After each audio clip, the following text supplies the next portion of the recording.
बिस्मिल्लाहिर्रहमानिर्रहीम। मेरा नाम अनायतुल्लाह है। आप मेरा यूट्यूब चैनल देख रहे हैं। आज हमारा मौजू है हज़रत उमर बिन अब्दुल अज़ीज़ रहमतुल्लाह अलैह कौन थे। हज़रत उमर बिन अब्दुल अज़ीज़ रहमतुल्लाह अलैह का जो ख़ानदान था वो शाही ख़ानदान था। आपके जो आबाओ अजदाद थे वो बादशाह थे और आप भी लिहाजा बादशाह बने। तो कहते हैं कि आपका ये आलम था कि जब आप बादशाह बनने से पहले आप एक लिबास एक वक्त में पहनते थे, मतलब एक सुबह को पहनते थे, वो शाम को उसको नहीं पहनते थे और लिबास पहनते थे। तो जो शाम को पहनते थे वो सुबह को नहीं पहनते थे। तो कहते हैं कि आपने जिस सुबह बादशाह बनना था उस रात को आपको ख्वाब आया और ख्वाब में सरकार दो आलम सल्लल्लाहु अलैहि वसल्लम का दीदार मुबारक हुआ और सरकार ने फरमाया कि उमर बिन अब्दुल अज़ीज़ तूने हज़रत उमर का सानी बनना है, तूने हज़रत उमर जैसा बनने की कोशिश करनी है। कहते हैं कि जब सुबह हुई तो सुबह आपको इक़्तिदार के लिए बुलाया गया, आपको बादशाह नामज़द किया गया, बादशाह के स्टेज पे बिठाया जाना था। तो कहते हैं वो सुबह आपकी ज़िंदगी का एक अनोखा कारनामा था। आपने वो सल्तनत जिसको बड़े कुछ जुब्बे पहन कर लोग जो है ना जहाँ पे बैठते थे बड़े बड़े स्टेजों पे, तो आपने वो सारा कुछ उतार कर फेंक दिया। आपने सादगी वाली ज़िंदगी गुजारी। तो यहाँ तक आपकी सादगी का आलम था कि आपके सर पे जो कपड़ा होता था ना, जिसको हम पंजाबी में साफ़ा कहते हैं, तो उसको जो है ना जगह जगह से आपने जो है ना वो बंद किया हुआ था, बंद किया हुआ था, मतलब टूटा हुआ था, जगह जगह से फटा हुआ था। तो जहाँ से फटता आप वहाँ से उसको धागे के साथ सिलाई कर लेते। तो आपके जो लिबास था उसके ये हालात थे कि जगह जगह से वो चाक हो जाता, तो जहाँ से चाक हो जाता उसको आप नए कपड़ा लगा लेते उसको। तो ये आपकी सादगी का आलम था। और घर का ये आलम था आपका कि कई कई दिन आपके घर में चूल्हा नहीं जलता था, जौ होते उसको मोटा मोटा पीस कर उसकी रोटी बनाई जाती और उसी को जो है ना कई हिस्सों में टुकड़े कर कर उस रोटी को खाया जाता। बाज़ दफ़ा रोटी को खाने के लिए सालन नहीं होता था, ठीक है ना, सलाद के साथ या कोई, हमारे पास तो तरह तरह के आजकल के जो बादशाह हैं उनके तो प्रोटोकॉल देख लें आप लोग या उनके जो है ना खाने देख लें, हम हैरान रह जाते हैं। तो आपके पास सादगी थी, मोहब्बत थी आपके पास, आप लोगों से बेहद मोहब्बत। आपने इस दुनिया में इंसाफ किया, हर चरिंद परिंद इंसान हैवान हर चीज़ के साथ आपने इंसाफ किया। आपने कभी किसी को अपने पराये को किसी को ऐसे नहीं है बड़े बड़े प्रोटोकॉल देना, बड़ी बड़ी जॉब्स देना, बड़े बड़े ओहदे देना, आपने सबको बराबर लेकर चले। एक दफ़ा ना बड़ी दूर से औरत चली, सैयदजादी थी, उनके माली हालात बड़े कमज़ोर थे।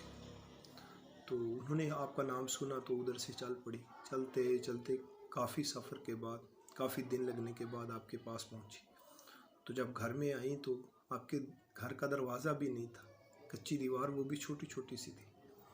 तो घर का दरवाज़ा नहीं, सिर्फ कपड़ा लटकाया हुआ था।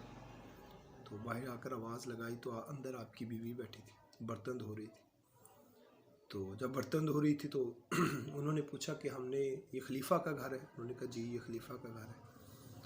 तो सैयदजादी फरमाती है कि मैं हैरान रह गई। मैंने कहा कि अगर वो खलीफा है तो उसके बड़े बड़े महल होंगे, उसके बड़े चवारे होंगे, उसका बड़ा प्रोटोकॉल होगा। तो कहते हैं कि आप थोड़ी देर बैठी थी तो कितनी देर में एक शख्स आता है, बूढ़ा शख्स आता है। तो उसने जो है ना अपने कंधों के ऊपर पानी उठाया होता है, पानी का गैलन या मश्क जो भी थी उसमें पानी था। तो कहती हैं कि मैंने कहा ये कोई घर का नौकर चाकर होगा। आप फरमाती हैं मैं बैठी थी उधर, कितनी देर में वो शख्स मेरे पास नज़रें झुकाए हुए आया मेरे पास और पूछा कि क्या बात है। तो मैंने बताया कि मैं सैयदजादी हूँ। कहते हैं पहले आप ज़ारो कतार रोए, फिर उसके बाद आपने कहा कि कौन सी आपको ज़रूरत इतनी दूर से मेरे पास ले आई। सैयदजादी फरमाती हैं कि मेरे बच्चे यतीम हैं, उनके सर पे उनके वालिद का साया नहीं है, तो हमारा कोई और सहारा भी नहीं है, तो मैं ये चाहती हूँ मेरे बच्चों का वजीफ़ा लगा दो। कहते हैं कि आपने कागज़ उठाया और उस पर लिखना शुरू कर दिया। पहले की जो है ना 100 में अशरफियाँ जो है ना पहली सैयदजादी की लिख दी, फिर दूसरी की। कहते हैं कि वो जो सैयदजादी थी ना वो आपको दुआएं देने लगी कि उमर बिन अब्दुल अज़ीज़ आपको इससे बड़ा अल्लाह ओहदा दे, आपको अच्छे से अच्छा इंसान बनाए, ये वो, आपके वालिदैन बड़े अच्छे होंगे। कहते हैं आपने कलम को वहीं पे रोक दिया।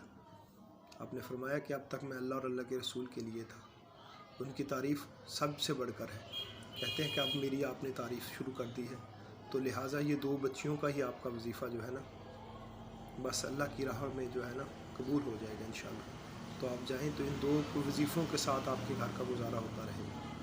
تو یہ تھے اللہ کے نیک اور پاکیزہ بندے۔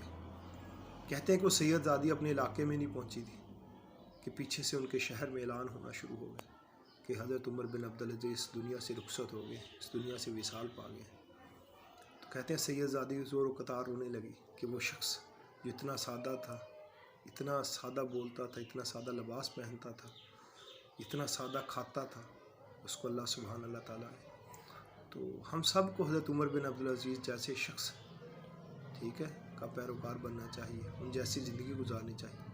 دیکھیں آپ صرف نا اپنی زندگی میں جو کوشش کر کے دیکھ لیں، سادگی اپنا کے دیکھ لیں، پھر دیکھنا آپ کی زندگی میں کیسا حسن آتا ہے۔ وہ سادگی جو نبی کریم صلی اللہ علیہ وآلہ وصحبہ وسلم کی تھی، وہ سادگی جو صحابہ اکرام کی تھی، وہ سادگی جو اولیاء اللہ کی تھی۔